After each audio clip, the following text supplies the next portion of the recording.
pasal yang pertama itu mengenai arkanul Islami khamsatun. Jadi rukun Islam itu ada 5. Sebagaimana kita tahu, udah hafal semua.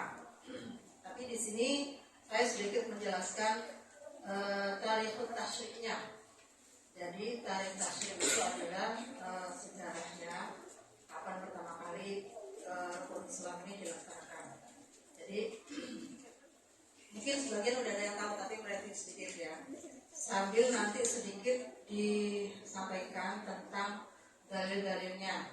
Jadi walaupun kita tahu bahwa rukun Islam itu sudah sangat-sangat mendasar dan kita sudah hafal dari kecil, tapi untuk tahu dalilnya itu juga bagus ya. Jadi karena kita diperintah itu tahu apa dasarnya.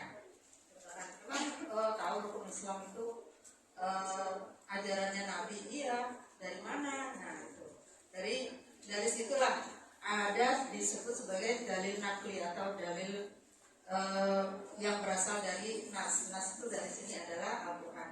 Semua rukun Islam dan rukun iman itu hukum atau dalilnya itu dasarnya ya itu berasal dari Al-Quran. Ya, berasal dari Al-Quran. Masalah prakteknya, nah itu nanti hadis Nabi yang menjelaskan. Jadi yang pertama rukun Islam kita tahu semua itu adalah syahadat. Ya, syahadat.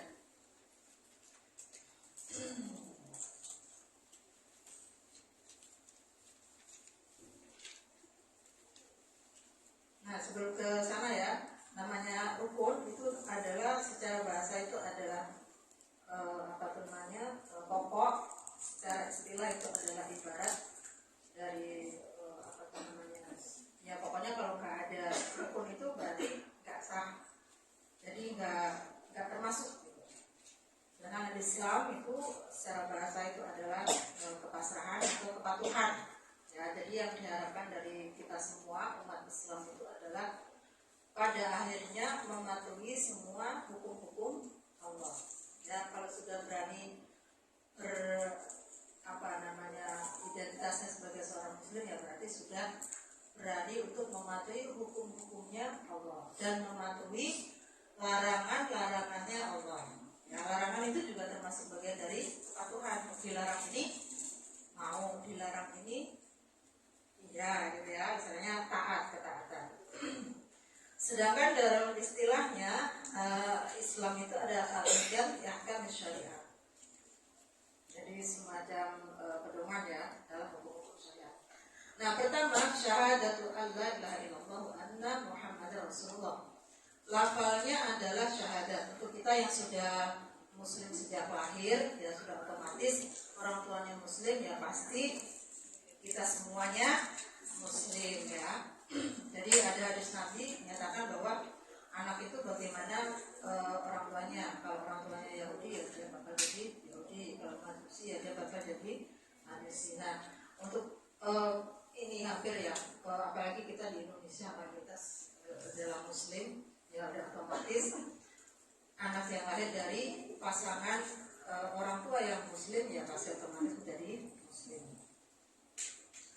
Nah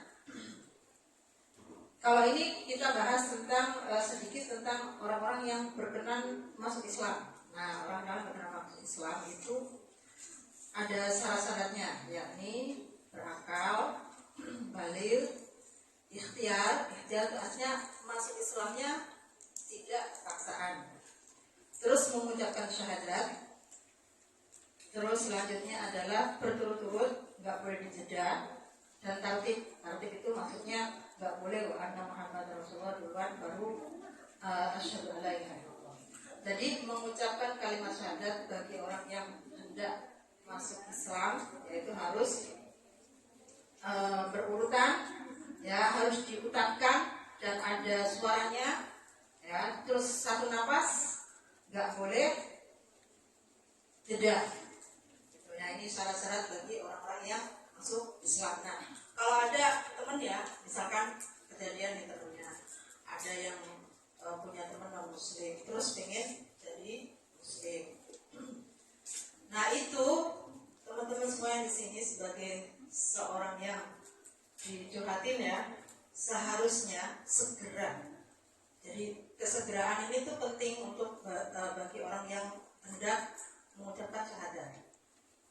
Jadi wajib hukumnya bagi teman-teman semua di sini yang mungkin ada temennya yang mau bersyahadat, itu segera dibantu. Sangat-sangat gak boleh ditunda. Gitu. Karena apa? Ya kan, misalkan nih, kan kita nggak tahu ya, dia kan udah berkehendak, udah pengen masuk Islam, sudah mau mengucapkan kalimat tauhid, yang mana tujuannya Allah itu menciptakan aturan-aturan ini semuanya itu adalah tujuannya adalah lillahi kalimatillah, untuk menegakkan kalimat tauhid. Nah, terus ada teman yang pengen masuk Islam, kita harus segera membantu. Kita bantunya itu kita perantarakan kepada orang yang lebih pintar, mungkin ya ustadz atau mungkin kiai gitu ya. Pokoknya segera, karena kemungkinannya bisa jadi dia berubah lagi ya, atau mungkin sudah sampai ajalnya. Nah, kalau sudah sampai ajalnya kan dia belum muslim ya kan. Nah, terus kita yang dicurhatin itu sebagai yang dimintai pertolongan, kira-kira ikut dosa nggak? Ya ikut dosa. Karena apa? Karena kita tidak menanggapi secara serius. Ini khusus yang untuk teman kita yang mau bersyahadat, ya, untuk bersyahadat. Gitu. Jadi sayang nanti dia yang istilahnya nanti kalau udah mau bersyahadat, ya kan, terus nggak kita tanggapin atau nggak kita tolong, ya bagaimana caranya dia akan bersyahadat, akhirnya mungkin sampai ajalnya atau berubah lagi. Kalau berubah lagi mungkin kemungkinan bisa jadi ada harapan lagi, tapi juga kemungkinan nggak ada harapan lagi. Nah, yang paling fatal kalau dia sampai pada ajalnya, ya kita ikut andil dalam hal tidak memberikan bantuan kepada dia yang hendak bersyahadat. Nah, jadi ini teman-teman semuanya, kalau ada kasus kayak gini dimohon untuk segera tanggap. Ya mana tahu, kita nggak tahu ya takdir singgung apa siapa. Tapi ini secara fikihnya begitu. Kalau enggak ya kita kena apa? Kena dosanya. Karena sebab kita tidak tanggap, akhirnya dia tidak menjadi seorang yang mukmin. Jadi dia meninggalnya jadi tetap kafir. Kan kasihan ya. Nah, lafal syahadat itu terdiri dari dua. Asyhadu an la ilaha illallah wa asyhadu anna Muhammadar Rasulullah. Yang satu ya berisi kalimat tauhid, asyhadu an la ilaha illallah. Nah, lafal la ilaha illallah itu letaknya yang paling utama ya. Dan itu harus diucapkan secara satu nafas, enggak boleh dipotong-potong. La ilaha terus baru illallah. Nah, itu nggak boleh, apalagi sampai pakai jeda nafas, itu nggak boleh. Jadi kalau zikir sehari-hari itu la ilaha illallah, la ilaha illallah, itu nggak boleh ada jeda nafas antara la ilaha sama illallah ya, antara la ilaha dengan illallah itu nggak boleh jeda. Tapi kalau mengucapkan syahadat satu-satu nggak apa-apa. Maka asyhadu an la ilaha illallah jeda wa asyhadu anna Muhammadar Rasulullah itu boleh. Ya, itu nggak apa-apa. Mau satu nafas semuanya juga boleh. Nah, ini biasanya akan kita baca waktu apa? Tasyahud ya. Nah, jadi waktu tasyahud baik awal maupun tasyahud akhir itu boleh diucapkan langsung senafas, boleh satu-satu. Maksudnya satu-satu itu kalimat tauhid ya, satu nanti yang syahadatul Rasulullah lain lagi. Nah, itu tidak boleh.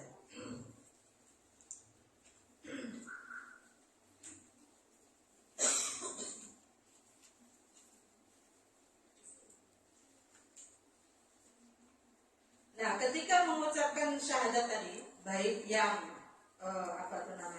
kita lakukan sehari-hari ya, sebagai wirid atau sebagai tadi bacaan tersebut, ya kita harus tetap mengiktikodi itu gimana? Meyakini bahwa memang lafal la ilaha illallah itu adalah kalimat yang benar. Jadi maknanya la ilaha illallah itu adalah la ilaha illallah, la ilaha tidak ada Tuhan yang patut disembah, yang patut sebenarnya yang benar disembah kecuali Allah. Jadi ketika kita mengucapkan la ilaha illallah itu tidak ada zat atau Tuhan yang berhak disembah kecuali Allah. Nah itu diujamkan di hati ketika mengucapkan ketika kita zikir atau ketika kita tasyahud. Ya. Kalau tasyahud ini saya sedikit ininya tentang tata caranya. Jadi ketika tasyahud kan tangannya itu pas kita duduk, ya duduk iftirash maupun duduk tawarruk. Iftirash itu kalau kita tahiyat awal, tawarruk itu kalau tahiyat akhir. Tangannya yang sebelah kiri jari-jarinya lurus, tidak menggenggam, biasa-biasa aja. Kalau yang kiri kita langsung membentuk, yang kanan membentuk ini 59 dalam angka Arab. Jadi ini ujungnya telunjuk sama ujungnya jempol ini bertemu begini. Ya, di atas paha kita. Ya, ini selama kita bergerak duduk tasyahud awal maupun akhir. Jadi jangan nunggu gini dulu baru gini, enggak, tapi langsung begitu kita duduk, ini hayat sholat ya, hayat sholat. Dan kita duduk, langsung kita genggam tangan begini. Ini 5 dalam angka Arab, ini 9. Jadi ya, 9 ya, 9 enggak? Itu nah, saya itu kan kita baca tahiyat ya, at-tahiyatul mubarakatus sholawatut thayyibatun lillah. Assalamualaikum ayyuhan nabiyyu wa rahmatullahi wa barakatuh. Assalamu alayna wa ala ibadillahis sholihin. Mulai syahadat ya, asyhadu an la ilaha illallah. Ya, lagi. Asyhadu an la ilaha illallah. Jadi enggak lurus tapi agak nunjuk ke bawah sedikit. Biasa begitu enggak? Baru tahu. Ini dalam mazhab Syafi'iyah. Ini disebut sebagai hayat sholat. Kenapa kita harus mengisyaratkan ini? Ini apa nunjuknya? Illallah. Siapa? Allah. Cuma satu. Ya, sambil ketika illallah itu kita tekankan, illahnya itu kita tekan. Emang begitu caranya. Illallah ditekan. Ditekan itu kecuali Allah. Sambil di hati kita memang meyakini bahwa memang hanya Allah. Ya. Saya ulangi lagi ya. Asyhadu an la ilaha illallah. Ya. Ini baru satu ya. Tapi ada hal yang berbarengan kita lakukan. Hampir seluruh sholat itu yang kita lakukan dari takbiratul ihram sampai nanti salam, mata kita itu tertuju pada tempat sujud. Tempat sujud mana? Ini kan. Jadi kira-kiranya apa ini namanya? Dahi kita itu disitulah letaknya. Jadi mata kita tuh fokusnya ke sana. Sampai juga ketika kita bertasyahud, baik tasyahud awal maupun tasyahud akhir. Jadi matanya nggak boleh kemana-mana. Bukan nggak boleh, cuma sebaiknya ya untuk menarik kekhusyuan kita. Jadi ketika kita mengucapkan asyhadu an la, ini kan masih ke tempat sujud ya. Asyhadu an la ilaha illallah. Nah, illallah itu mata kita berubah ke jari yang menunjuk angka 1 ini. Jadi melirik sedikit asyhadu an la ilaha illallah ini. Sedikit. Gitu. Jadi itu mengisyaratkan keseluruhan jiwa raga kita bahwa kita mengakui. Nah, syahadat itu apa namanya? yang berhak disembah. Begitu nggak kalau ini tasyahud? Ya mudah-mudahan nanti Senin praktekin ya. Gitu. Jadi sedikit ketika kita tasyahud, pokoknya semua sholat kita itu ya, baik sebagai imam maupun makmum, mata kita itu tertuju pada tempat sujud, kecuali ketika mengucapkan lafal illallah, kita mengisyaratkan ke jari yang satu. Nah ini sebentar aja, illallah. Kalau saya sih langsung gini, tapi ada juga yang terusin, mungkin nggak sadar. Bisa ada, tapi itu nggak apa-apa. Itu hayat sholat, itu hayat sholat ya. Hayat sholat itu sunnahnya, bagian sunnah ini kan sunnah, kita belajar sunnah itu ada sunnah selalu itu ada abaat, ada hayat. Ya. Nah setelah itu baru diteruskan dengan asyhadu anna Muhammadan rasulullah sampai kepada sholawatnya. Ya.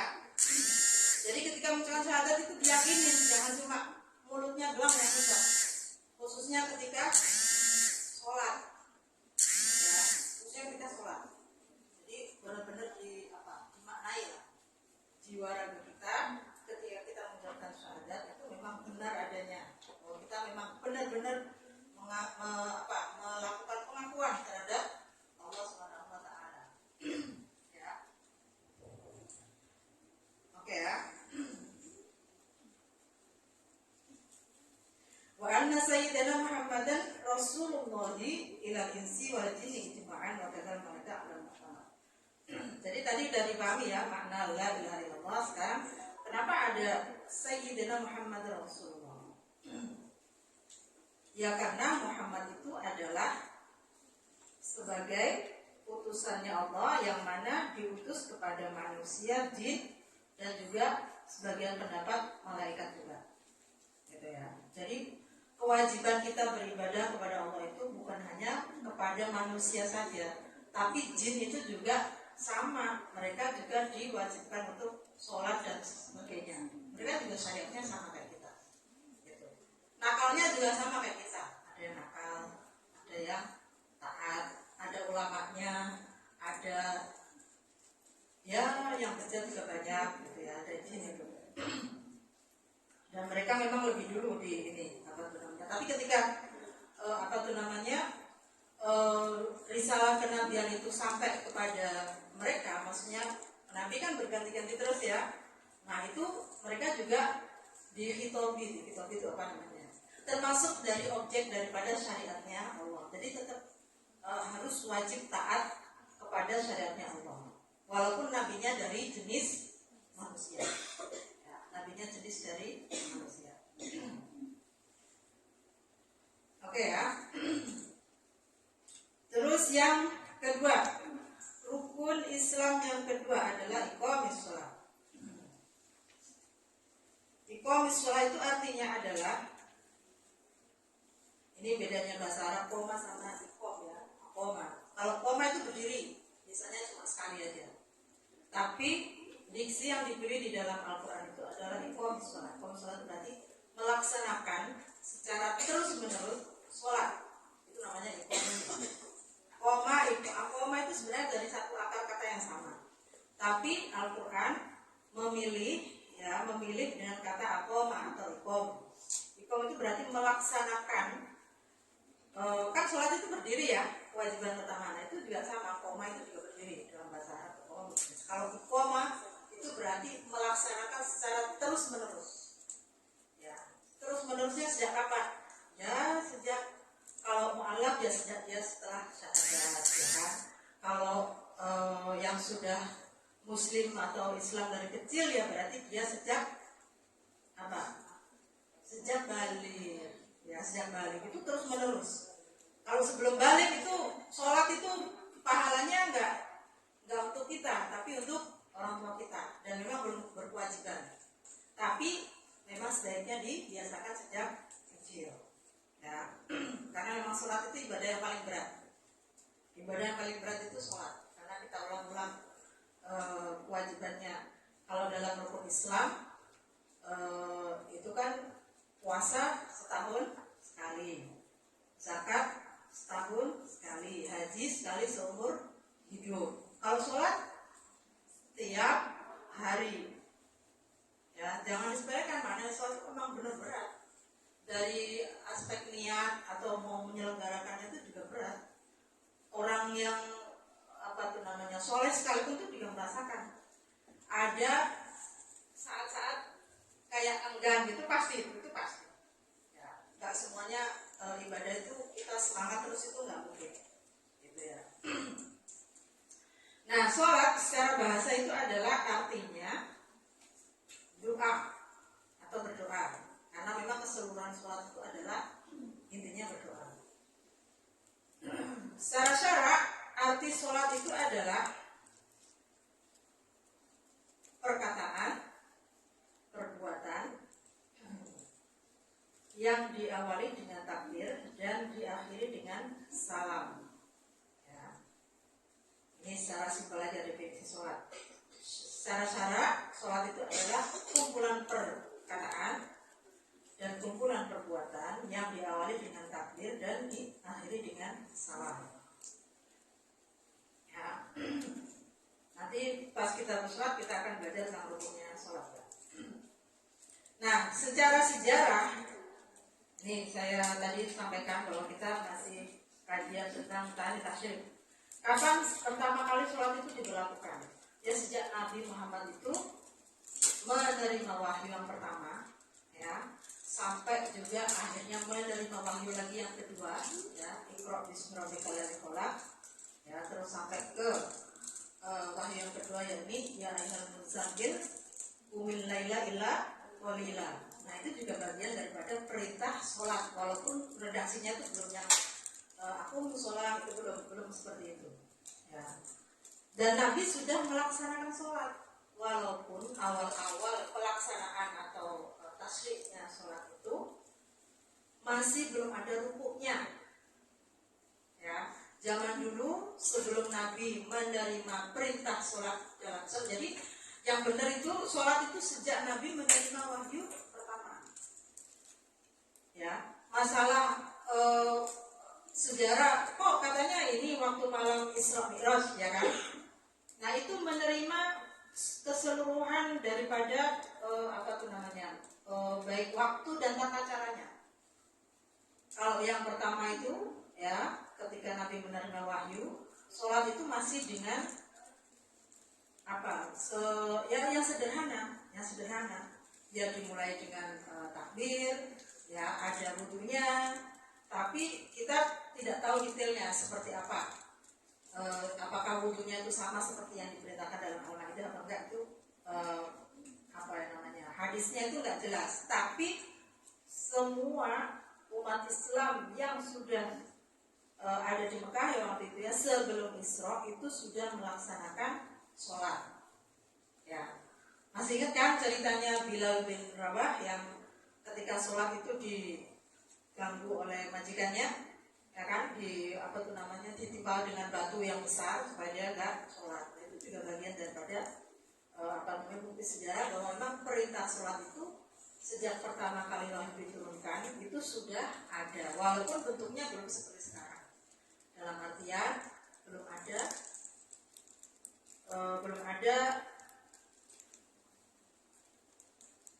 sujud antara sujud dan rukuk. Antara sujud dan rukuk. Jadi bentukannya masih ini. Dan hampir semuanya itu sholatnya 2 rakaat. Sholatnya cuma 2 waktu. Satu pendapat ada yang bilang antara Isya dan subuh. Satu pendapat ada yang menyatakan asar dan subuh. Hanya 2 waktu itu. Ya. Sampai akhirnya ada peristiwa Isra dan Mi'raj. Baru di situ ada ketentuan perintah sholat sebanyak 5 waktu, ya. Terus disertai dengan tata caranya yang seperti kita laksanakan sekarang, gitu. Jadi awal-awal sholat itu sebenarnya sudah dilaksanakan oleh Nabi, ya. Itu menjadi pokok daripada ajarannya Islam, syariatnya, ya. Karena memang sholat itu identik dengan umat Islam, ya. Sholat itu identik dengan umat Islam. Jadi pokok ajaran daripada Islam itu sebenarnya sholat. Ya. Setelah itu Isra Mi'raj. Isra Mi'raj itu adalah tahun ke-9 Hijriah, ke-9 Nubuwah. Jadi Nabi diutus ke-9 tahun ke-9 kenabian. Itu istrinya sudah wafat, Sayyidah Khadijah sudah wafat, pamannya Abu Thalib juga sudah wafat. Nah, Nabi waktu itu adalah menjadi tahun kesedihan dari Nabi, makanya Allah memperjalankan Nabi dari Mekah ke Baitul Maqdis, dari Baitul Maqdis ke Sidratul Muntaha. Dari sana Nabi menerima perintah sholat tanpa adanya perantara siapapun.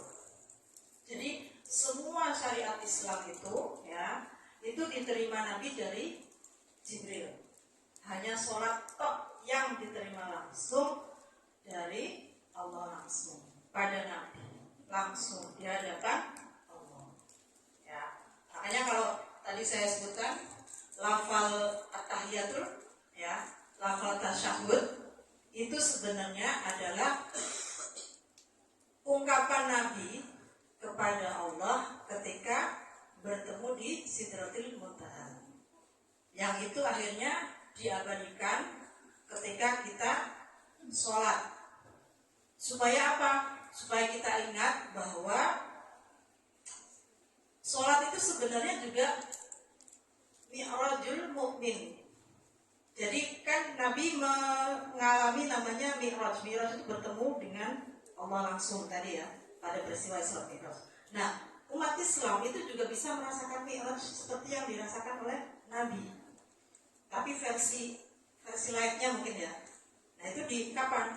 Sholatnya.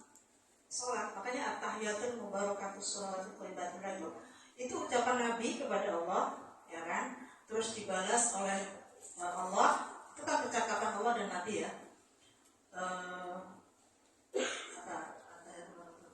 Itu pujian Nabi kepada Allah. Terus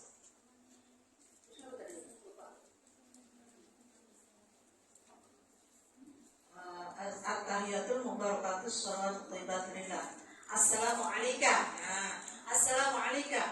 Salam kepada muka itu Muhammad ya. Assalamualaikum ayuhan nabiyyu wa rahmatullahi wabarakatuh. Itu ucapan balasan Allah kepada Nabi Muhammad. Assalamualaikum wa ala ibadillahi sholihin. Salam damai untuk saya. Jadi salamnya diterima oleh Nabi. Assalamualaikum. Padahal Allah itu mengucapkannya, memberikan salam kepada Nabi Muhammad, tapi Nabi Muhammad itu seorang yang baik hati. Di domirnya atau kata gantinya itu disertakan umatnya. Assalamualaikum. Kalau mau sebenarnya ada assalamualaikum, bukan alaina. Ya, alaina. Alaina itu kami. Nah, kami itu berarti siapa? Yang Nabi sendiri beserta umatnya. Itu saking baiknya Nabi ya. Assalamualaikum wa ala ibadillahi sholihin, dan juga orang-orang yang hambamu yang soleh-soleh. Ya, hambamu yang soleh-soleh. Bisa jadi umatnya, bisa jadi juga umat-umat yang terdahulu. Baru mengucapkan syaitan. Nah itu ya. Jadi sholat itu sebenarnya juga bagian dari mi'rajul mu'minin. Jadi sebagaimana yang pernah dialami oleh Nabi ketika mi'raj bertemu langsung sama Allah. Nah, sholat itu juga bagian daripada ketika kita bertemu langsung pada Allah, tapi dalam kondisi sholat yang sehari-hari itu. Ya, jadi kalau kita lagi pusing, lagi stres itu sebenarnya way out-nya atau jalan keluarnya ya sebenarnya sholat sunnah, ya kan? Karena sholat itu momen yang paling mendekatkan diri kita kepada Allah. Kalau banyak sholat, insya Allah berkurang stresnya, yakin deh, ya.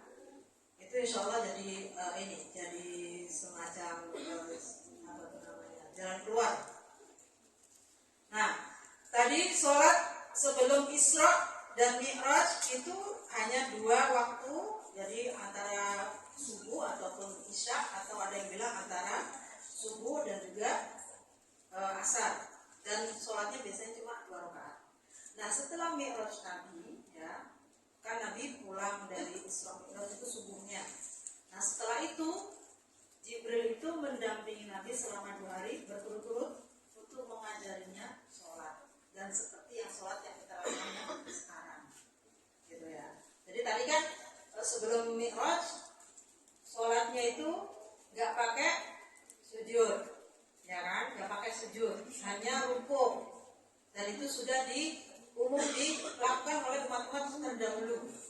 Nah setelah Nabi Mi'raj dan diajari berturut-turut 2 hari ya, didampingi oleh malaikat Jibril, ada namanya gerakan meletakkan kepala di lantai. Nah itulah yang dipertanyakan oleh Sayyidina Ali. Sayyidina Ali ini apa? Katanya. Tanya kepada Nabi, ya beginilah Jibril mengajari kita tentang sholat. Makanya saat itulah setelah Mi'raj itu gerakan sujud itu bagian daripada sholatnya umat Islam. Kalau ruku itu Sayyidah Maryam udah biasa ruku, ya udah biasa ruku. Oke ya. Waktu-waktunya juga sama, itu juga diajarkan oleh Jibril setelah Mi'raj, ya setelah Mi'raj itu. Ya beberapa riwayat menyatakan bahwa kalau sholat subuh yang 2 rakaat itu ajarannya Nabi ini, sholat asar ajarannya Nabi ini, sholat zuhur juga sama ajarannya Nabi ini. Jadi itu dikumpulkan semuanya, yang akhirnya kita laksanakan sehari-hari menjadi 5 waktu. Jadi umat-umat terdahulu itu juga sholat, cuma waktunya tidak sebanyak umat Islam.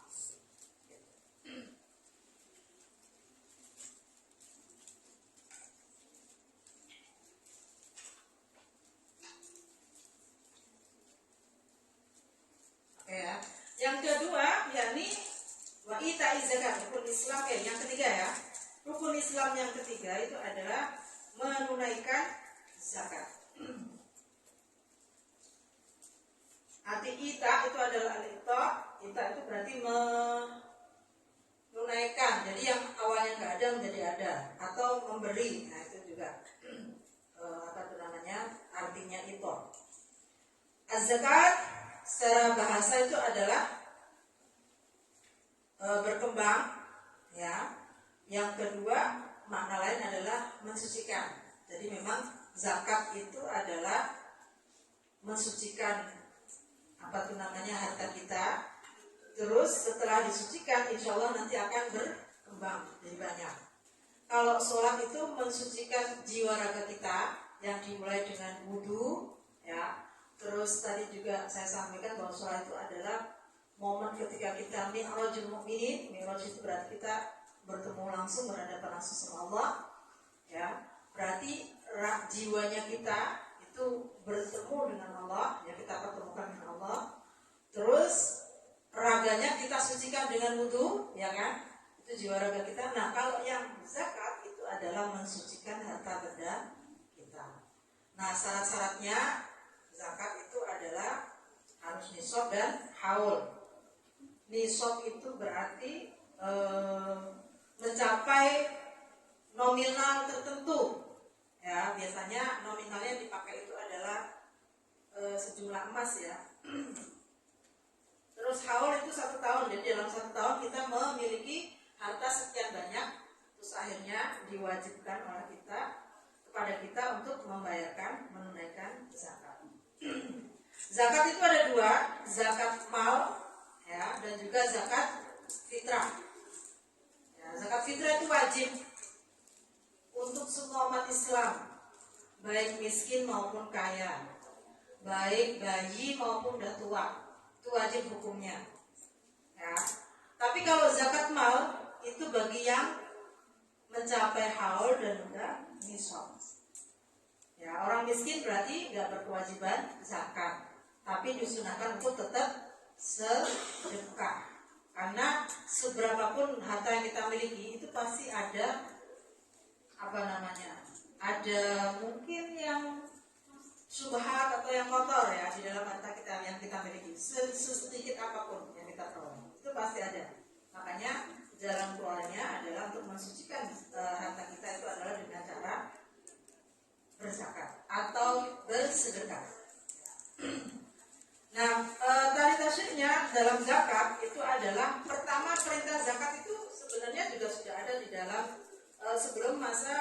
Nabi berhijrah. Ya kan kita juga sering dengar sejarahnya bahwa para sahabat yang asal itu dan awal orang Islam yang awal-awal itu juga mensedekahkan hartanya, berinfak hartanya untuk dakwah Islam. Di antaranya yang paling banyak itu adalah memerdekakan budak. Ya, karena memang awal-awal Islam itu yang antusias masuk Islam itu adalah orang-orang yang lemah. Di antaranya adalah para budak, ya, yang dikuasai oleh para pembesar-pembesar Quraisy waktu itu, bangsawan-bangsawan Quraisy. Karena memang sistemnya perbudakan masih ada. Dan Islam itu sangat menghargai namanya muru'ah ataupun harga diri umat manusia. Di antaranya membebaskan mereka dari perbudakan. Nah, awal-awal itu ya seperti sahabat Abu Bakar, bahkan Nabi sendiri itu juga sering memerdekakan budak. Kan kita tahu ya bahwa Nabi itu sebenarnya kaya raya. Gak ada Rasulullah itu yang miskin, itu gak ada. Dari Nabi Adam sampai Nabi Muhammad itu gak ada.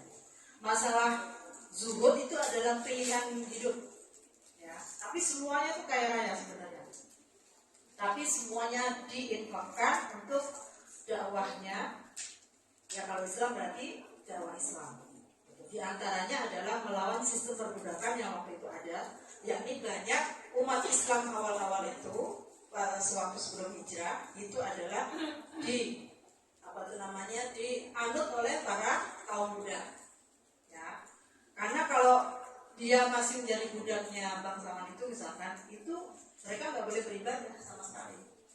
Itu makanya akhirnya jalannya adalah saling menolong dengan memerdekakan mereka yang sudah mengikuti ajaran Nabi.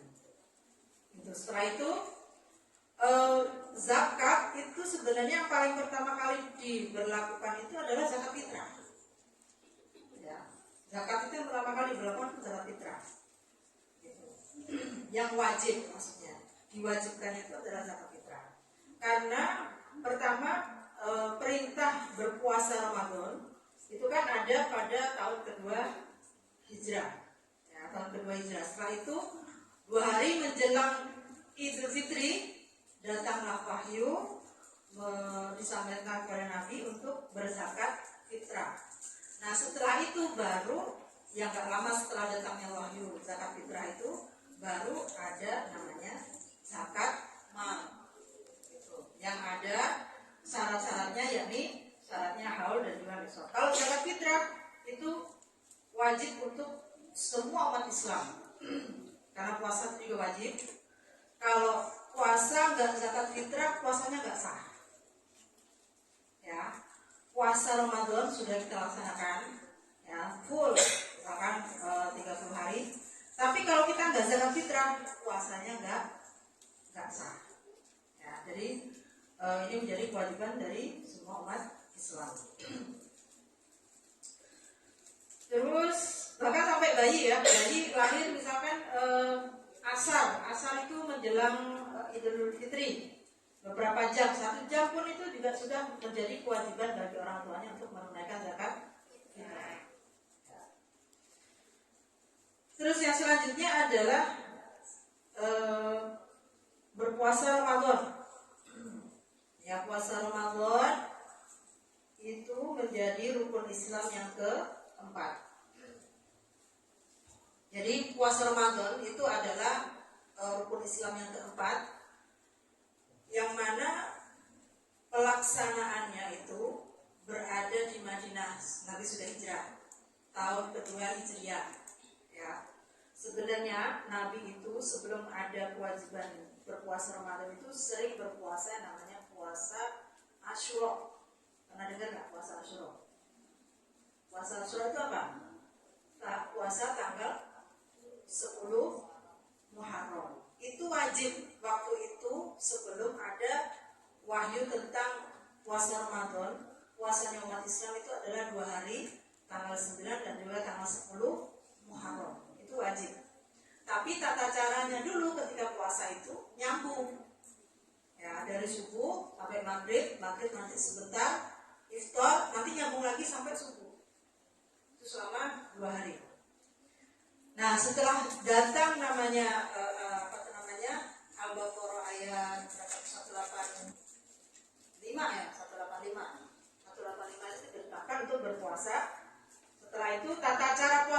beda. Tata cara puasanya berbeda. Tidak lagi mulai subuh sampai maghrib, iftar sebentar, mungkin 1 jam. Ya, isya itu mulai lagi sampai subuh. Enggak begitu. Nah, sekarang ketika puasa Ramadan itu diberlakukan, ya, ayat Al-Baqarah 185 itu puasanya seperti yang kita lakukan sekarang. Dari mulai subuh sampai pada maghrib aja. Dulu juga tidak boleh namanya berhubungan suami istri ketika berpuasa. Nah, setelah datangnya ayat ini, ya, Al-Baqarah 185, 86, 187. Nah, 187 itu dibolehkan ketika malam hari berhubungan suami istri ketika bulan Ramadan. Malam harinya, tapi kalau siang harinya dilarang.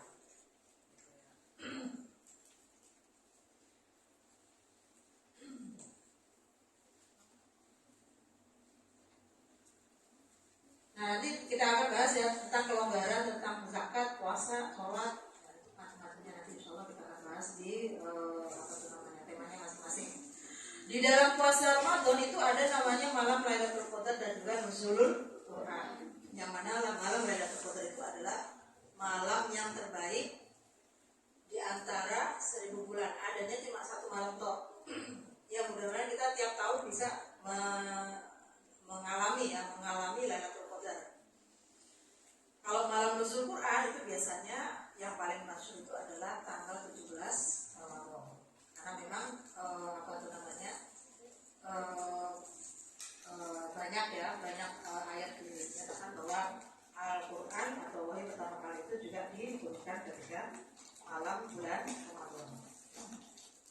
Selanjutnya rukun Islam yang terakhir yakni haji. Ya, sekarang ini kita mengalami maksudnya umat Islam yang berada di berkumpul semuanya, bahkan ini menjelang wukuf ya, mudah-mudahan kita semua bisa berhaji ya. Ya, sedihlah kalau nggak bisa berhaji ya. Makanya dari sekarang daftar haji itu wajib bagi kaum muda sekalian, wajib hukumnya. Itu bukan untuk gaya-gayaan, tapi itu bagian daripada kita kalau ada azan itu kan perintahnya untuk sholat. Tapi mengingat masyakohnya haji sekarang ini, ya, apalagi perekonomian umat Islam itu juga makin bagus, makin banyak yang berminat untuk berhaji, dan antrinya luar biasa. Ya, Indonesia itu rata-rata antrinya antara 20 sampai ya mungkin 30 ya, 30. Malaysia itu saya dengar sampai 50-60 gitu. Nah, mudah-mudahan pemerintah Arab Saudi itu juga makin memberikan pelayanan yang terbaik sehingga kuota haji ini naik terus. Tahun ini insya Allah wukuf itu 4 juta orang. Satu tempat 4 juta orang itu belum pernah ada di dunia. Baru umat Islam yang menjalankan seperti itu. Luar biasa ya. 4 juta orang dari umat Islam seluruh dunia itu plek-plek di Arafah. Karena haji itu adalah Arafah. Haji itu intinya di Arafah. Ya, haji itu intinya di Arafah. Kan dalam ibadah itu setiapnya ada intinya. Kayak sholat itu intinya tuh di mana? Di sujud. Kalau haji intinya di Arafah. Kalau nggak Arafah, nggak mengalami Arafah, ya itu berarti hajinya nggak sah. Itu bukan haji, belum haji namanya. Ya. Ada nanti rukun-rukun haji dan juga wajib-wajibnya haji. Nah, haji itu kita ke tarikh tasyri'nya ya. Nabi itu haji sekali seumur hidup. Ya, sekali seumur hidup. Jadi kalau haji itu sekali aja. Ya, mengingat masyakohnya umat Islam yang akan pergi berhaji. Ya kalau bisa jangan berkali-kali walaupun kita mampu ya. Jalan keluarnya apa? Umroh. Kalau umroh berkali-kali boleh. Ya. Nabi juga pernah umroh sebelum diizinkan berhaji oleh kafir Quraisy.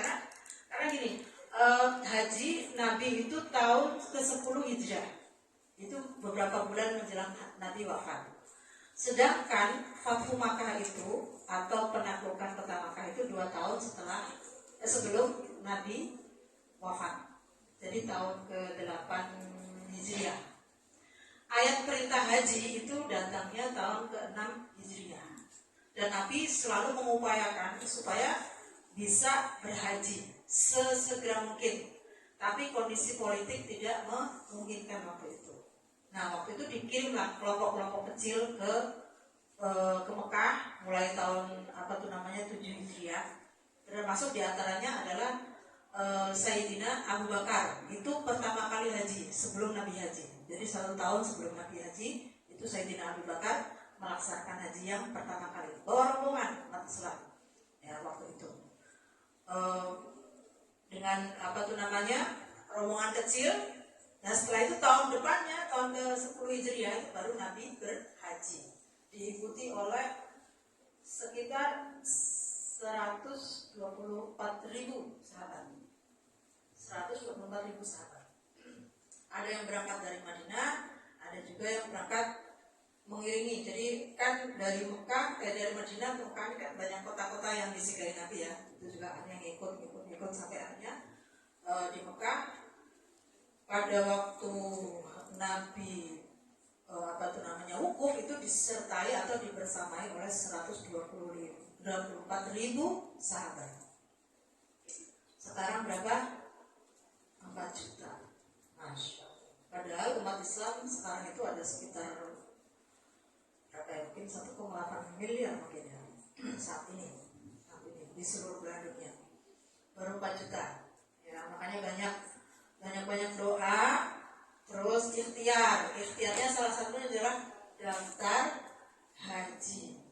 Ya, daftar haji. Nah, ini salah satu yang menarik nih buat kita yang generasi yang sekarang dengan masyakoh atau kepayahan ya, kesulitan yang akan kita hadapi kita akan berhaji. Karena memang haji itu harus di sana. Ya, harus di sana, nggak bisa kalau kita sholat kita bisa di mana aja, puasa bisa di mana aja, ya kan? Kalau haji itu kaitannya sama tempatnya, dan kita banyak melakukan ibadah ibadah fikri namanya. Kalau ibadah fikrinya sholat apa? Rukuk, sujud, i'tidal, ya kan? Duduk di antara 2 sujud, duduk, tahiyat itu rukun fikirnya sholat. Tapi kalau rukun haji itu semuanya perbuatan. Ya, di antaranya wukuf, lempar jumroh, ya kan, mabit, itu semua kehadiran kita tuh harus di sana.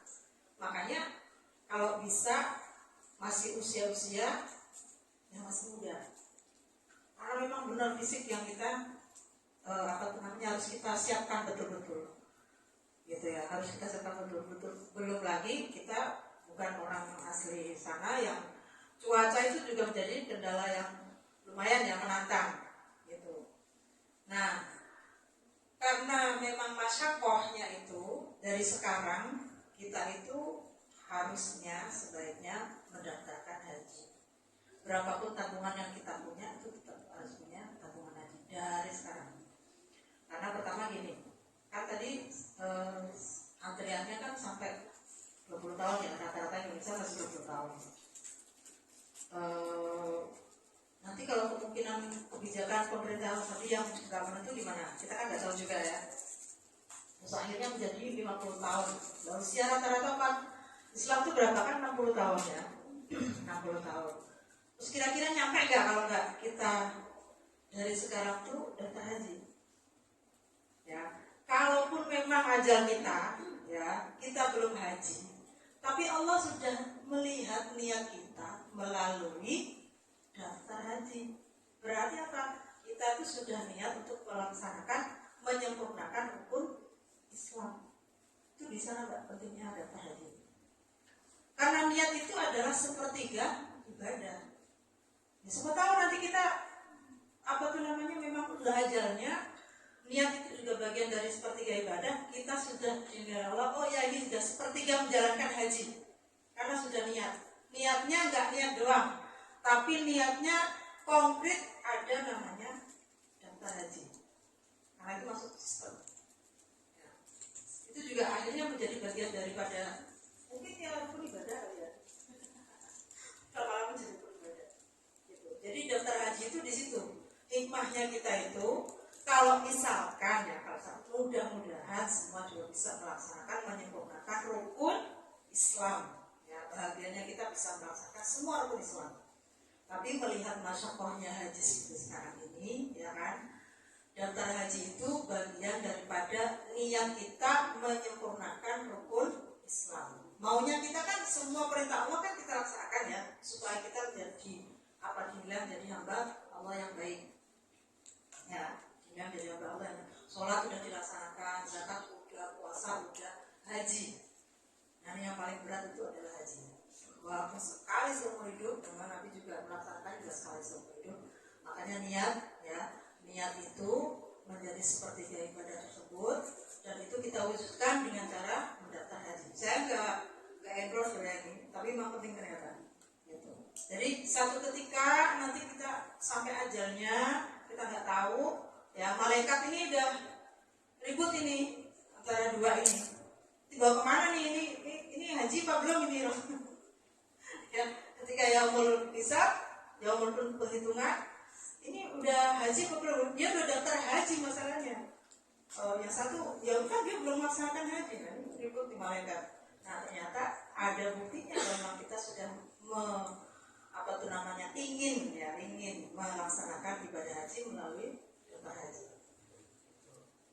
Itu saya dapat wejangan dari guru saya seperti itu.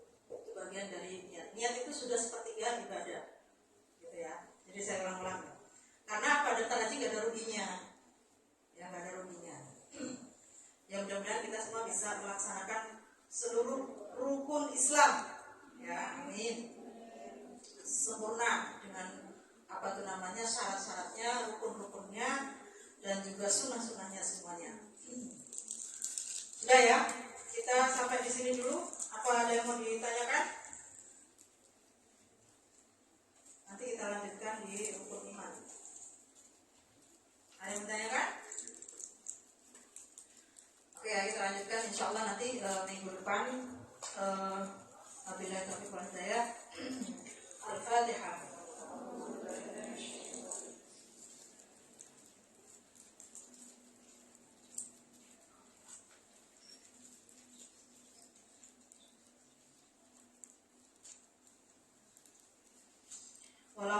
Wassalamualaikum warahmatullahi taala wabarakatuh.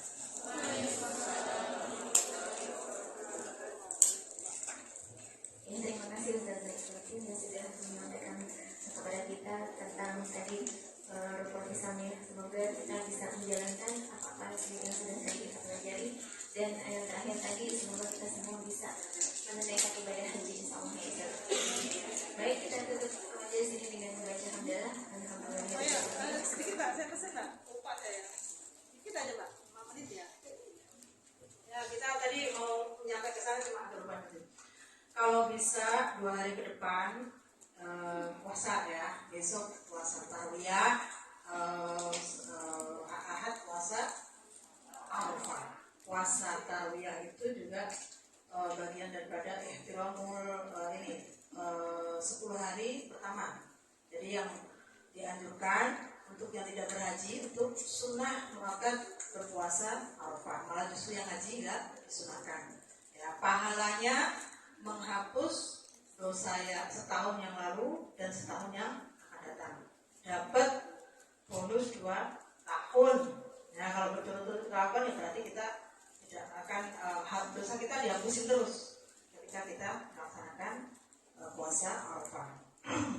Terus ada sunnah yang lain yakni Idul Adha. Walaupun kita nggak sholat, lagi haid, nifas dan sebagainya, tetap keluar dan ikut hormat di jamaah Idul Adha. Ya, di saf belakang, pakai pakaian yang bagus, pakai wangi-wangi. Pokoknya tunjukkan identitas kita sebagai umat Islam. Kita bahagia ketika Idul Adha, hari raya. Ya, saya udah sering melaksanakan ini. Jadi walaupun saya nggak sholat, saya tetap keluar pakai pakaian bagus, wangi-wangi. Terus kita berkumpul dengan umat Islam seluruh dunia melaksanakan Idul Adha sholatnya. Kan kita bisa dengerin khutbah, karena Setelah itu hal lain yang bisa kita laksanakan ketika Idul Adha atau hari raya itu adalah menyiapkan makanan. Ya, yang belum bisa kurban apa? Potong ayam. Ya, potong ayam. Karena memang disunahkan itu ketika hari raya itu kita ya banyak makanan. Pertama ya kita makan sendiri, kedua ya kita bagi-bagi. Ya. Terus kalau yang bisa istilahnya mampu melaksanakan kurban, ya silakan berkurban. Ya. Minimal 1 kambing. Kalau nggak ada, motong ayam. Tidak apa-apa itu. Ya, yang kuat kurban sapi 1 orang itu tidak apa-apa. Ya, 1 kambing itu minimal. Kalau kita bisa 10 sapi gimana? Boleh banget. Ya, itu boleh banget. Waktunya kurban dari mulai setelah Idul Adha, kita sampai Ayamut Tasyrik. Ayamut Tasyrik berarti 3 hari setelah Idul Adha. Ya. Terus yang dilakukan ketika Ayamut Tasyrik apa? Kita diharamkan berpuasa. Jadi yang biasa Yaumul Bid tanggal 13 ya, 13, 14, 15 khusus untuk Dzulhijjah nggak boleh puasa dulu ya. Hanya berbeda kan 13, 14, 15. Khusus untuk Dzulhijjah tanggal 13-nya nggak boleh puasa karena haram ya. Udah ya. Waalaikumsalam warahmatullahi wabarakatuh.